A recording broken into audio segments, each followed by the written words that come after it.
गणतंत्र दिवस की पूर्व संध्या पर राष्ट्रपति द्रौपदी मुर्मू ने देश को संबोधित करते हुए अपने संबोधन में उन्होंने कहा कि अब भारत कोरोना महामारी के संकट से बाहर निकल चुका है। साथ ही देश की अर्थव्यवस्था और बुनियादी ढांचे में भी तेजी से सुधार की बात कही। उन्होंने कहा कि नई राष्ट्रीय शिक्षा नीति से देशवासियों को लाभ होगा। उन्होंने सभी से अपील की कि वो अपनी क्षमताओं का पूरा उपयोग करें। राष्ट्रपति ने कहा कि विकास और पर्यावरण में संतुलन बहुत ही जरूरी है। उन्होंने कहा कि गरीब कल्याण योजना से गरीबों को लाभ पहुंचेगा और किसी भी गरीब को भूखे पेट नहीं सोना पड़ेगा।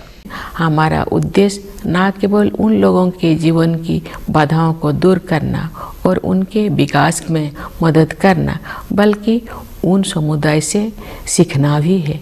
विशेष रूप से जनजातीय समुदाय के लोग पर्यावरण की रक्षा से लेकर समाज को और अधिक एकजुट बनाने तक कई क्षेत्रों में सीख दे सकते हैं।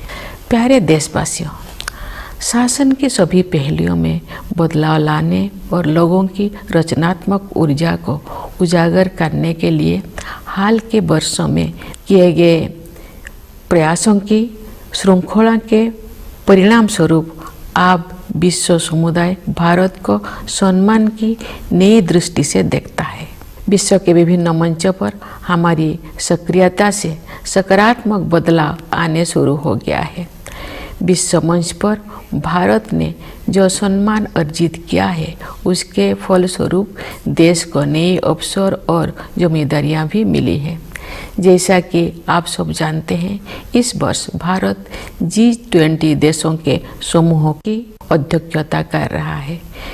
विश्व बंधुत्व के अपने आदर्श के अनुरूप हम सभी की शांति और समृद्धि के पक्षधर है। G20 की अध्यक्षता एक बेहतर विश्व के निर्माण में योगदान हेतु भारत को अत्यंत महत्वपूर्ण भूमिका प्रदान करती है।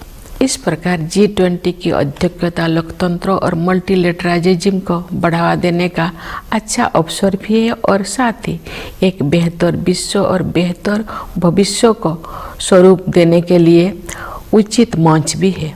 मुझे विश्वास है कि भारत के नेतृत्व में G20 अधिक न्यायपरक और स्थिरतापूर्ण विश्व व्यवस्था के निर्माण के अपने प्रयासों को और आगे बढ़ाने में सफल होगा। G20 के सदस्य देशों के कुल मिलाकर विश्व की आबादी में लगभग 2/3 और ग्लोबल GDP में लगभग 85% हिस्सा है। इसलिए ये वैश्विक चुनौतियों पर चर्चा करने और उनके समाधान के लिए एक आदर्श मंच है।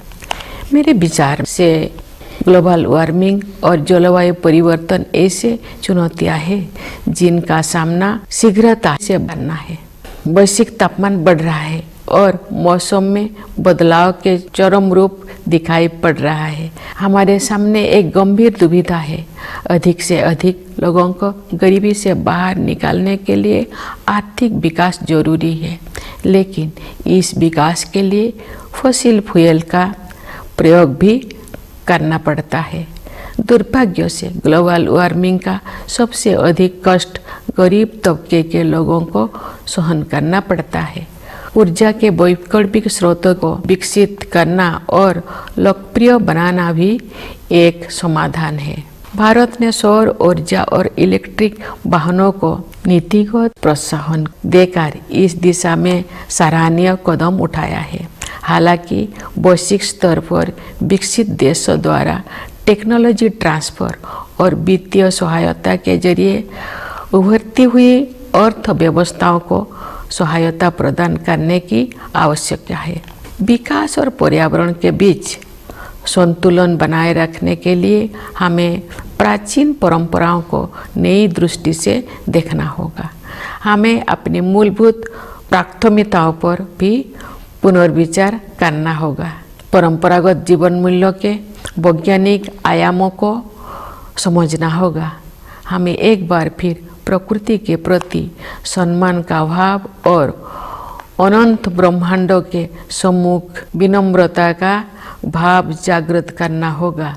मैं इस बात पर ध्यान आकर्षित करना चाहूँगी कि महात्मा गांधी आधुनिक युग के सच्चे भविष्य द्रष्टा थे, क्योंकि उन्होंने अनियंत्रित औद्योगिकरण से होने वाले आपदाओं को पहले ही भांप लिया था और दुनिया को अपने तौर तरीकों को सुधारने के लिए सचेत कर दिया था। अगर हम चाहते हैं कि हमारे बच्चे इस धरती पर सुखमय जीवन बिताएं तो हमें अपनी जीवन शैली को बदलने की ज़रूरत है। इस संदर्भ में सुझाए गए परिवर्तन में से एक बदलाव भोजन से संबंधित है। मुझे ये जानकर प्रसन्नता हुई है कि संयुक्त राष्ट्र ने भारत के सुझाव को स्वीकार किया है और वर्ष 2023 को the international year of millets घोषित किया है। बाजरा जैसे मोटे अनाज हमारे आहार के मुख्य तत्व हुआ करते थे। समाज के सभी वर्ग उन्हें फिर से पसंद करने लगे हैं। ऐसे अनाज पर्यावरण के अनुकूल है क्योंकि उनकी उपज कम पानी में ही हो जाता है। ये अनाज उच्च स्तर का पोषण भी प्रदान करते हैं। यदि अधिक से अधिक लोग मोटे अनाज को भोजन में शामिल करेंगे तो पर्यावरण संरक्षण में सहायता होगी और लोगों के स्वास्थ्य में भी सुधार होगा। गणतंत्र का 1 और वर्ष बीत चुका है और एक नया वर्ष शुरू हो रहा है।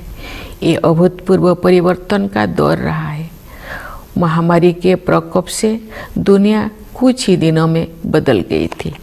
पिछले 3 वर्ष के दौरान जो भी हमें लगा कि हमने वायरस पर काबू पा लिया है तो वायरस फिर किसी विकृत रूप में वापस आ जाता है। लेकिन अब इससे घबराने का कोई ज़रूरत नहीं है क्योंकि हमने ये समझ लिया है कि हमारा नेतृत्व, हमारे वैज्ञानिक और डॉक्टर, हमारे प्रशासक और कोरोना योद्धा किसी भी स्थिति से निपटने के लिए हर संभव प्रयास करेंगे।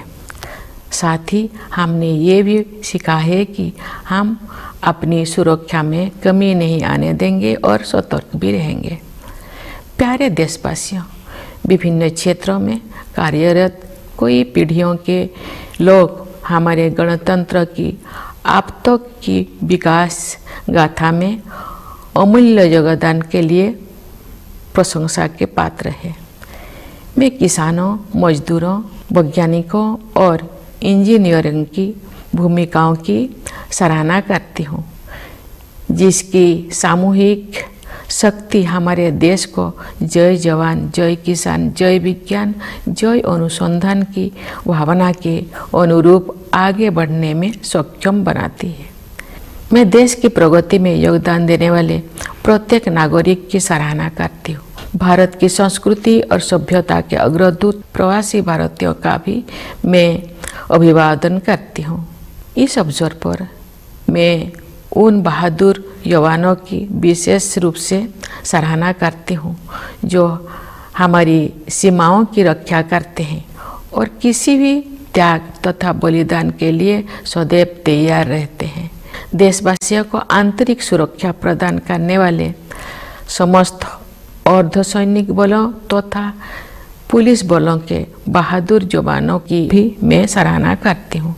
हमारी सेनाओं, अर्धसैनिक बलों तथा पुलिस बलों के जिन वीरों ने कर्तव्य निभाते हुए अपने प्राणों की आहुति दी है, उन सबको मैं सादर नमन करती हूँ। मैं सभी प्यारे बच्चों को उनके उज्जवल भविष्य के लिए हृदय से आशीर्वाद देती हूँ। आप सभी देशवासियों के लिए एक बार फिर मैं गणतंत्र दिवस की हार्दिक शुभकामनाएं व्यक्त करती हूँ। धन्यवाद।